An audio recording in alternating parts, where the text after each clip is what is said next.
di industri kripto ini karena sedang trending sekali. Jadi sebagaimana semua teknologi yang sedang trending, pasti akan ada pihak-pihak yang seperti memanfaatkan situasi ini untuk merugikan masyarakat, yaitu demi keuntungan dirinya sendiri. Jadi saya rasa ini nggak hanya terjadi di kripto, tapi juga di semua teknologi yang sedang trending. Ya, mungkin bisa diberikan contohnya begitu Pak secara konkret untuk penipuan-penipuan terkait dengan mata uang kripto seperti apa sih? Umumnya yang terjadi di industri kripto itu ada beberapa hal. Satu, misalnya nih, karena biasanya para pengguna kripto yang masih baru ini masih cukup awam bagaimana pengelolaan wallet yang benar.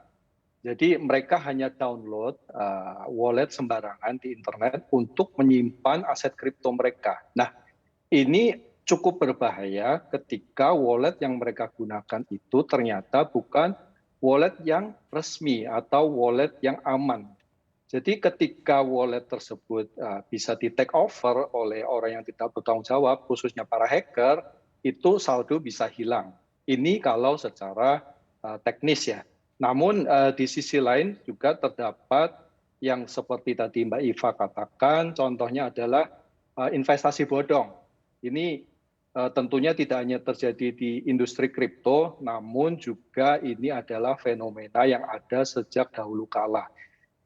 Namun karena tren kripto ini sedang marak, namanya digunakan, dicatut oleh orang-orang yang tidak bertanggung jawab untuk membuat proyek bodong.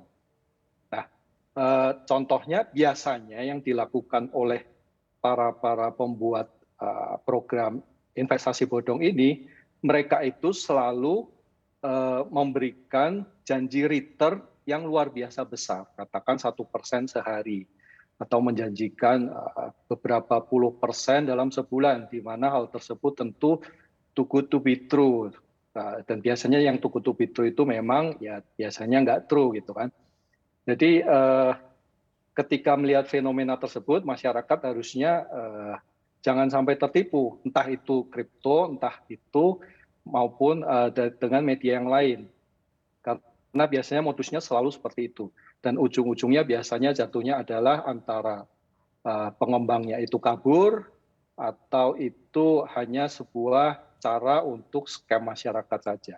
Oke, artinya prinsipnya tetap sama ya. Jadi pastikan bahwa dompet digitalnya juga resmi ataupun juga terdaftar. Kemudian juga pastikan bahwa tidak tertipu dengan tadi ya iming-iming bunga tinggi. Nah, tapi yang menariknya adalah kalau kita lihat laporan dari FTC sendiri menyebutkan bahwa untuk koin-koin yang teratas yang dimanfaatkan oleh para scammer ini adalah Bitcoin, kemudian juga Ethereum termasuk di dalamnya. Padahal ini adalah dua koin yang mungkin menjadi acuan begitu ketika Anda berinvestasi di cryptocurrency ataupun juga masyarakat berinvestasi di cryptocurrency. Nah, ini mungkin kalau untuk penipuannya seperti apa sih sebetulnya? Apakah memang harganya dinaikkan tinggi kemudian nanti dijatuhkan atau seperti apa?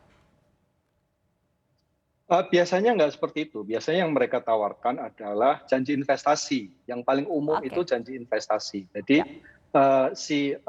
pihak-pihak yang mau melakukan penipuan ini membuat website itu kan gampang ya ya. untuk zaman sekarang. Membuat website itu sangat gampang. Jadi mereka membuat website yang sangat meyakinkan, kemudian diiming-imingi janji-janji return yang sangat besar. Biasanya mereka juga mencatut media nih. Mungkin memang mereka pernah interview 1-2 kali di media, mereka catut, oh ini ada logo-logo media gitu kan, jadi seolah-olah ini memberikan credibility yang sangat besar. Cuma yang jadi catatan bagi masyarakat, kalau kita gali lebih dalam, ketika kita cari apakah ada regulator yang menaungi mereka, itu tidak ada. Oke, Jadi sebetulnya as simple as that kita sebagai oke. masyarakat. Kita lihat, ya betul.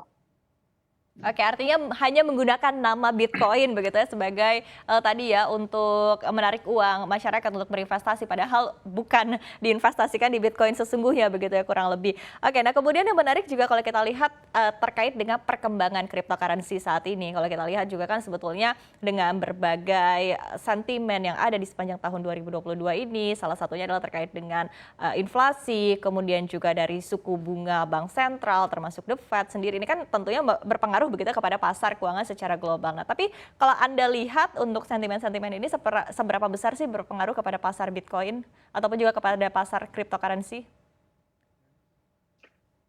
Untuk saat ini efeknya sangat besar ya di industri kripto.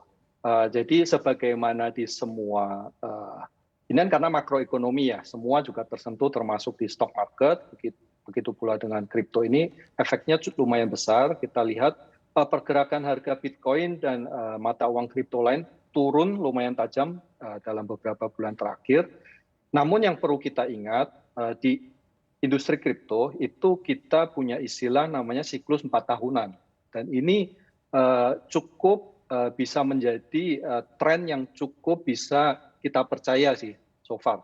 Jika kita tarik data dari 2010, itu kita bisa lihat dengan jelas setiap 4 tahun, jadi ini sudah terjadi di 2012, 2016, serta 2020, itu selalu setiap 4 tahun menyentuh all time high. Ya. Dan ketika all time high itu tersentuh, ya akan terjadi koreksi karena tentunya investor akan melakukan taking profit. Nah, ini kita bisa lihat cukup konsisten kita lihat. Jadi saya rasa fenomena yang saat ini kalau kita lihat dari kacamata investor sangat lumrah sih kalau menurut saya.